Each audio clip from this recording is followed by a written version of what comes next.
ಆತ್ಮೀಯ ವಿಶ್ವ plus T V ವೀಕ್ಷಕರೇ ಪ್ರಣಾಮ. ಇವತ್ತು ವೃತ್ತಿ ರಂಗಭೂಮಿ, ಕಲಾರಂಗ, ವಾದ್ಯಕ್ಷೇತ್ರ, ಸಂಗೀತ, ಲಘು ಸಂಗೀತ ಹೀಗೆ ಲಲಿತ ಕಲೆಗಳ ಒಂದು ಭಂಡಾರವನ್ನೇ ನಿಮ್ಮ ಮುಂದೆ ಇಡ್ತಾ ಇದ್ದೇವೆ. ಈ ಭಂಡಾರ ಕೊಪ್ಪಳ ಜಿಲ್ಲೆಯ ಗಿಣಗಿರಿ ನಗರದಲ್ಲಿ ಇರುವಂತಹ ಒಬ್ಬ ಹಿರಿಯ ವಾದ್ಯ ಸಂಗೀತದಲ್ಲಿ ಹೆಸರು ಮಾಡಿದಂತಹ ದೇವರಾಜ್ ಹಲಗೇರಿ ಅನ್ನುವಂತಹ ಒಬ್ಬ ಹಿರಿಯ ಜೀವ, ಅವರನ್ನು ನಿಮ್ಮ ಮುಂದೆ ಪ್ರಸ್ತುತಪಡಿಸ್ತಾ ಇದ್ದೇವೆ. ಅವರಿಗೆ ನಾವೆಲ್ಲರೂ ಪ್ರೋತ್ಸಾಹಿಸಬೇಕು. ಅವರದು ಈಗ ಇಳಿ ವಯಸ್ಸು. ಆ ವಯಸ್ಸಿಗೆ ತಕ್ಕಂತಹ ಗೌರವಗಳು ಸರ್ಕಾರದಿಂದ ದೊರಕುವಂತಾಗಬೇಕು ಅನ್ನುವ ಸದಾಶಯದಿಂದ ಇವತ್ತು ನಿಮ್ಮ ಮುಂದೆ ಅವರನ್ನು ಪ್ರಸ್ತುತಪಡಿಸುತ್ತಾ ಆ ಮೂಲಕ ಸರ್ಕಾರ ಅವರನ್ನು ಗುರುತಿಸಿ ಗೌರವಿಸಬೇಕು ಅನ್ನುವ ಉದ್ದೇಶ ವಿಶ್ವ ಪ್ಲಸ್ ಟಿವಿಯದಾಗಿದೆ. ಬನ್ನಿ ಅವರ ಜೊತೆಗೆ ಒಂದಷ್ಟು ಮಾತುಕತೆ ಮಾಡೋಣ. ನಮಸ್ಕಾರ ದೇವರಾಜ್. ನಮಸ್ಕಾರ ಸರ್. ಸ್ವಾಮಿ, ತಾವು ಕೀಬೋರ್ಡು, ಹಾರ್ಮೋನಿಯಮ್ಮು ಮತ್ತು ಗಿಟಾರ್ಗಳಲ್ಲಿ ಪರಿಣಿತರು. ಅನೇಕರಿಗೆ ನೀವು ಈ ವಿದ್ಯೆಯನ್ನು ಕಲಿಸಿಕೊಡ್ತಾ ಇದ್ದೀರಿ, ಕಲಿಸಿದ್ದೀರಿ. ಹೌದು ಸರ್. ಹಿರಿಯ ಕಲಾವಿದರ ಜೊತೆಗೂ ಸಹ ನೀವು ಕೆಲಸ ಮಾಡಿದ್ದೀರಿ. ಹೌದು ಸರ್. ಈ ನಿಮ್ಮ ವೃತ್ತಿಯ, ಈ ನಿಮ್ಮ ಕಲೆಯ ಅನುಭವವನ್ನು ನಮ್ಮ ವೀಕ್ಷಕರ ಜೊತೆಗೆ ಹೇಗೆ ಹಂಚಿಕೊಳ್ತೀರಿ? ನಾನು ಬಾಲ್ಯದಿಂದಲೂ, ಬಾಲ್ಯ ಅಂದರೆ ನನ್ನ 15ನೇ ವರ್ಷದಿಂದಲೂ ನಾನು ಹಾರ್ಮೋನಿಯಂ ನುಡಿಸುವುದನ್ನು ಅಭ್ಯಾಸ ಮಾಡಿಕೊಂಡೆ. ನಂತರ ಆವಾಗಲೇ 15 ವರ್ಷದ ಹುಡುಗ ನಾಟಕದಲ್ಲಿ ಹಾರ್ಮೋನಿಯಂ ಬಾರಿಸುತ್ತಾನೆ ಅನ್ನುವಂಥ ಮೈಕ್ನಲ್ಲಿ ಅನೌನ್ಸ್ ಮಾಡ್ತಾಯಿದ್ರು. ಆ ನಂತರ ಮುಂದೆ ಅದನ್ನೇ ನಾನು ಮುಂದೆ ಬೆಳೀತಾ ಮತ್ತು ಮುಂದೆ ಇತ್ತಿತ್ತಲಾಗಿ ಗಿಟಾರ್ ಬಾರಿಸೋದನ್ನು ಕಲಿತುಕೊಂಡೆ ನಾಟಕ ಕಂಪನಿಯಲ್ಲಿದ್ದಾಗ ಸರ್. ಆ ನಂತರ 82ರಲ್ಲಿ ಕ್ಯಾಶಿಯೋ ಅನ್ನೋ ವಾದ್ಯ ಅದೇ ತಾನೇ ಪ್ರಥಮವಾಗಿ ಬಂತು. ನಾನು ನೋಡಿದ್ದು ಕ್ಯಾಸಿಯೋ ಕೀಬೋರ್ಡ್. ಕ್ಯಾಶಿಯೋ ಕೀಬೋರ್ಡ್. ಅದು ಅದಕ್ಕಿಂತ ಮೊದಲು ಅದು ಸಿನಿಮಾ ರಂಗದಲ್ಲಿ ಇತ್ತು ಇರಬಹುದು ಬಹುಶಃ. ನಾನು ನೋಡಿದ್ದು 82ರಲ್ಲಿ ಕ್ಯಾಶಿಯೋ. ಅವಾಗಲಿದ್ದ ಅದನ್ನು ಬಾರಿಸ್ತಾ ಮತ್ತು ನಾಟಕಗಳಿಗೆ, ಹಿನ್ನೆಲೆ ಗಾಯನಕ್ಕೆ ಎಲ್ಲದಕ್ಕೂ ಅದನ್ನು ನಾನು ಉಪಯೋಗಿಸ್ತಾ ಬಂದೆ. ಇದುವರೆಗೂ ಅದನ್ನು ಇಲ್ಲಿ ನಮ್ಮ ಗ್ರಾಮಾಂತರದಲ್ಲಿ ಕೂಡ ಅದನ್ನು ತಂದು ಪ್ರಚುರಪಡಿಸಿದೆ ಸರ್. ಸರ್, ನಿಮ್ಮ ಹಳೆಯ ಬಾಲ್ಯದ ಕೆಲವು ವಿಚಾರಗಳನ್ನು ನಾನು ತಿಳಿದಿದ್ದೆ. ಅದನ್ನು ಜನರ ಮುಂದೆ ಹೇಗೆ ಇಡ್ತೀರಿ ಅನ್ನೋದನ್ನು ಕೇಳ್ತೀನಿ. ನೀವು ಒಮ್ಮೆ ಬಾಲ್ಯದಲ್ಲಿ ಶಾಲೆಯಲ್ಲಿರುವಾಗ ಯಾವುದೋ ಒಬ್ಬ ಸಹಪಾಠಿಯ 2 ನೋಟ್ಬುಕ್ಗಳನ್ನು ಕದ್ದಿದ್ರಿ ಅನ್ನೋ ಒಂದು ವಿಚಾರ ಇದೆ. ಆ ಶಾಲೆಯಲ್ಲಿ ಕದ್ದಂತಹ ಪುಸ್ತಕದ ಪ್ರಸಂಗ, ಆಮೇಲೆ ನೀವು ಶಾಲೆಯನ್ನೇ ಬಿಡಬೇಕಾದಂತಹ ಸಂದರ್ಭ ಬಂದದ್ದನ್ನು ಹೇಗೆ ನಮ್ಮ ವೀಕ್ಷಕರ ಜೊತೆಗೆ ಹಂಚಿಕೊಳ್ತೀರಿ? ಅದು ಮೊದಲೇ ನಮ್ಮ ಮನೆಯ ಒಂದು ಬಡತನದ ಪರಿಸ್ಥಿತಿಯಿಂದ ನನ್ನನ್ನು ಶಾಲೆ ಬಿಡಿಸ್ಬೇಕು ಅಂತ ಮನೆಯಲ್ಲಿ ಹಿರಿಯರು ಒತ್ತಾಯ ಇತ್ತು. ಅವ್ರಿಗೆ ಇದೊಂದು ನೆಪ ಆಯ್ತು ಅಷ್ಟೇ. ಇದೇ ಅದು ಒಂದು 2 ನೋಟ್ಬುಕ್, ಅದು ಏನು ಅಷ್ಟೊಂದು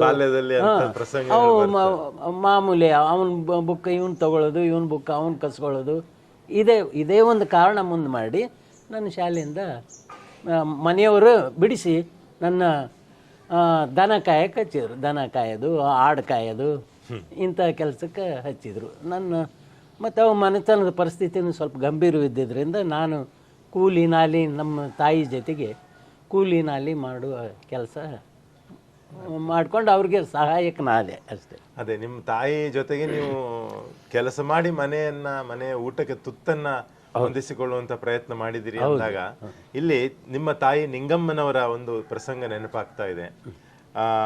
ಅವರು ಹಸಿ ಬಾಣಂತಿ ಇದ್ದಾಗ ಆ ಮಗುವನ್ನೂ ಬಿಟ್ಟು ಮಕ್ಕಳಿಗೆ ತುತ್ತಿಗಾಗಿ ದುಡಿದ್ರು ಅನ್ನೋದೆಲ್ಲ ಒಂದು ದಾಖಲೆ ಇದೆ. ಹಾಗೆ ನಿಮ್ಮ ತಾಯಿ ನಿಂಗಮ್ಮ, ನಿಮ್ಮ ತಂದೆ ಶಂಕರಪ್ಪನವರನ್ನು ಹೇಗೆ ನೆನಪು ಮಾಡ್ಕೊಳ್ತೀರಿ? ಅದು ನಮ್ಮ ತಂದೆ ಒಳ್ಳೆಯವರು, ಭಾಳ ಒಂಥರ ಮುಗ್ಧ ಜೀವಿ, ಸ್ವಲ್ಪ ಹಾಸ್ಯ ಪ್ರಜ್ಞೆಯ ವ್ಯಕ್ತಿತ್ವ. ಆಮೇಲೆ ನಮ್ಮ ತಾಯಿ ಸ್ವಲ್ಪ ಸಿಟ್ಟು. ಆಮೇಲೆ ಅವರು ನಾವು ಏನಾದರೂ ತಪ್ಪು ತಡಿ ಮಾಡಿದ್ರೆ ನಮ್ಮನ್ನ ಹೊಡೆದು ನಮ್ಗೆ ಬುದ್ಧಿ ಕಲಿಸ್ತಾ ಇದ್ದರು. ಇವತ್ತಿಗೂ ಆ ಗೌರವ, ಆ ಭಯ, ಗೌರವ ಇವತ್ತಿಗೂ ನನಗೆ ಹೋಗಿಲ್ಲ ತಾಯಿ ಮೇಲಿಂದು. ಈಗ ಅವ್ರು ತೀರಿ ಹೋದರೂ ನಮ್ಮ ತಾಯಿ ಒಂದು ಗಂಭೀರ ಸ್ವಭಾವದವರು ಅಂತ ಒಂದು ನಮ್ಗೆ ಆ ಬಗ್ಗೆ ಒಂದು ಗೌರವ ಇದೆ. ಸರ್, ನೀವು ಬಾಲ್ಯದಲ್ಲಿ ಶಾಲೆಯನ್ನು ಬಿಟ್ರಿ, ಹೌದು. ಆಮೇಲೆ ತಾಯಿ ಜೊತೆಗೆ ಕೆಲಸ ಮಾಡಿ ಮನೆ ಮುಂದುವರಿಸುವುದಕ್ಕೆ ಸಹಕರಿಸಿದ್ರಿ. ಅದೇ ಸಂದರ್ಭದಲ್ಲಿ ನೀವೆಲ್ಲೋ ಒಂದು ಘಟನೆ ಇದೆ, ತಾವು ಮಿಲಿಟರಿ ಭಾರತಿಗೆ ಸೇರ್ಕೊಳ್ಬೇಕು, ನೀವು ಒಬ್ಬ ಸೇನೆ ಆಗಬೇಕು ಅನ್ನೋ ಉತ್ಸಾಹ ನಿಮಗಿತ್ತು ಆ ದಿನಗಳಲ್ಲಿ, ಆ ಬಿಸಿ ರಕ್ತದ ಕಾಲದಲ್ಲಿ. ಆ ಮಿಲಿಟರಿ ಭಾರತೀಯ ಸಂದರ್ಭ ಏನದು? ನಾನು ಒಂದು ಧಾರವಾಡದಲ್ಲಿ ಒಂದು ಸಲ ನಾನು ಮಿಲಿಟ್ರಿ ಭರ್ತಿಗೆ ಅಂತೇಳಿ ಹೋದೆ ಸರ್. ಹೋದಾಗ ಅಲ್ಲಿ ನಮ್ಮನ್ನೆಲ್ಲ ರೀತಿಯಿಂದನೂ ಚೆಕ್ ಮಾಡಿದರು. ಊಟ, ಆಮೇಲೆ ಹೈಟು, ವೇಟು ಎಲ್ಲದೂ ಚೆಕ್ ಮಾಡಿದರು. ಆವಾಗ ವೇಟ್ನಲ್ಲಿ ಎಲ್ಲದೂ ಕರೆಕ್ಟ್ ಬಂತು. ಈ ನನ್ನ ಭಾರ ಸ್ವಲ್ಪ ಕಡಿಮೆ ಆಯಿತು, ವೇಟ್ನಲ್ಲಿ ಬರಲಿಲ್ಲ, ರಿಜೆಕ್ಟ್ ಮಾಡಿಬಿಟ್ರು ನನ್ನ. ಆಮೇಲೆ ರಿಜೆಕ್ಟ್ ಮಾಡಿದರು ಅಂಥೇಳಿ ನಾನು ಪುನಃ ಹೊಳ್ಳಿ ಊರಿಗೆ ಬಂದೆ.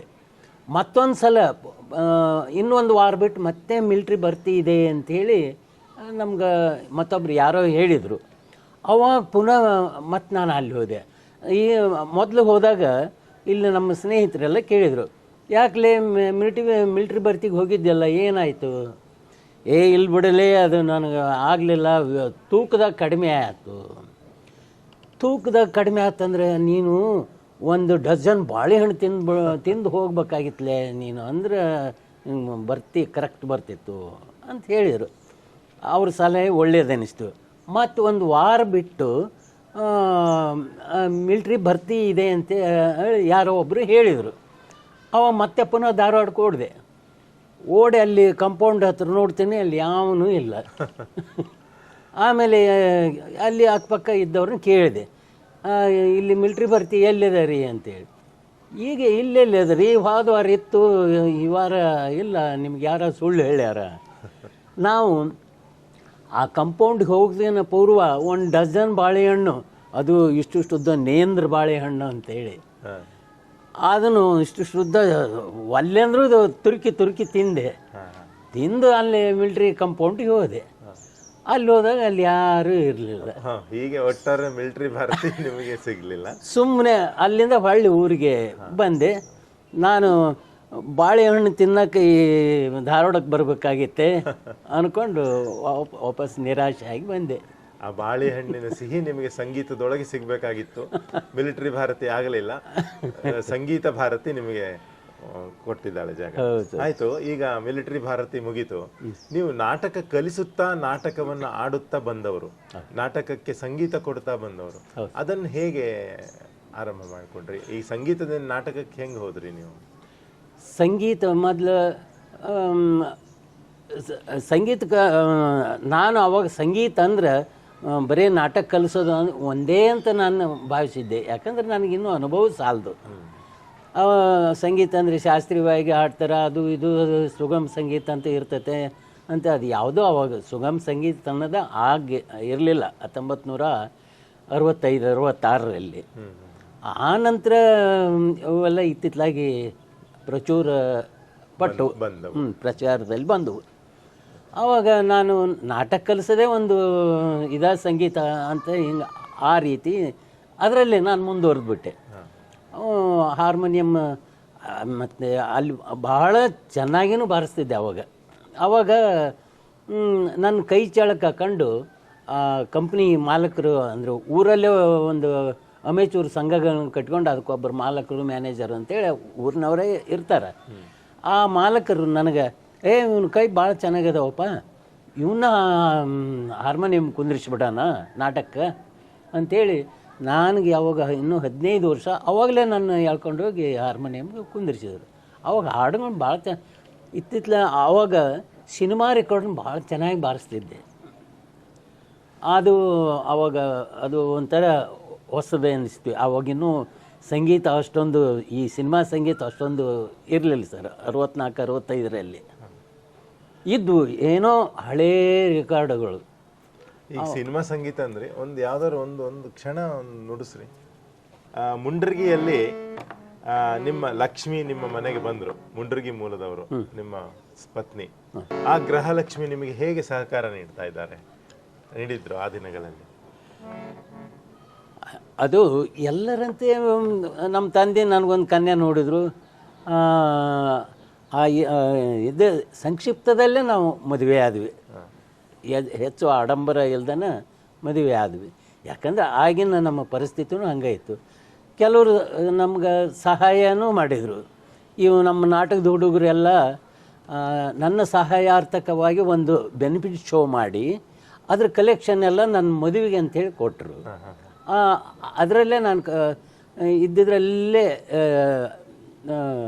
ಅದಕ್ಕೆ ಇದ್ದಿದ್ರಲ್ಲಿ ಹತ್ಯಾಗಿ ಅಂತಾರಲ್ಲ, ಭಾಳ ಅಚ್ಚುಕಟ್ಟಾಗಿ, ಹತ್ಯಾಗಿ ಅಂದ್ರೆ ಅಚ್ಚುಕಟ್ಟಾಗಿ ಇದ್ದಿದ್ರಲ್ಲೇ ಅಚ್ಚುಕಟ್ಟಾಗಿ ಅಂದ್ರೆ ಹೆಚ್ಚಿನ ಆಡಂಬರ ಇಲ್ಲದ ಮದುವೆ ಮಾಡಿಕೊಂಡು. ಸಹೋದ್ಯೋಗಿಗಳ ಲಕ್ಷ್ಮಿಯ ಸಹಕಾರದಿಂದ ನಿಮ್ಮ ಮನೆ ಲಕ್ಷ್ಮಿ ಬಂದ್ರು. ಆ ಸಂತೋಷದಲ್ಲಿ ಒಂದು ಸಣ್ಣ ನುಡಿ ಸಂಗೀತದ್ದು, ಸಿನಿಮಾ ಸಂಗೀತದ್ದು. ಬದುಕೆಂಬುವ ತಿರುಳು ಬದುಕು,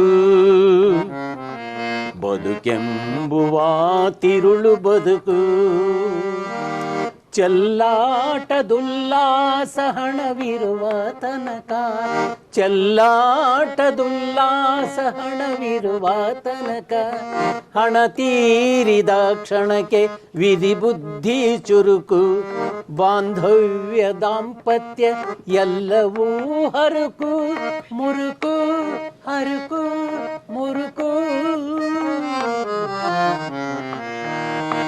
ಹಣವೇ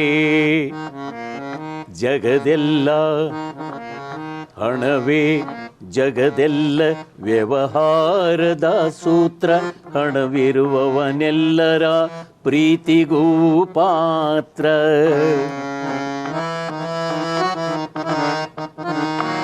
ಹಣವೇ ಜಗವೆಲ್ಲ ವ್ಯವಹಾರದ ಸೂತ್ರ, ಹಣವಿರುವವನೆಲ್ಲರ ಪ್ರೀತಿಗೂ ಪಾತ್ರ.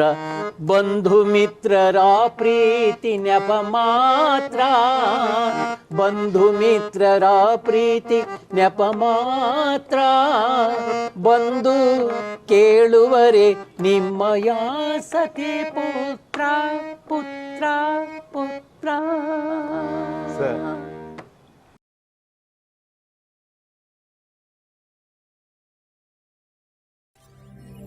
ವಿಶ್ವ ಪ್ಲಸ್, ಜನಹಿತಕ್ಕಿದು ಜ್ಞಾನದ ಜಾಲ.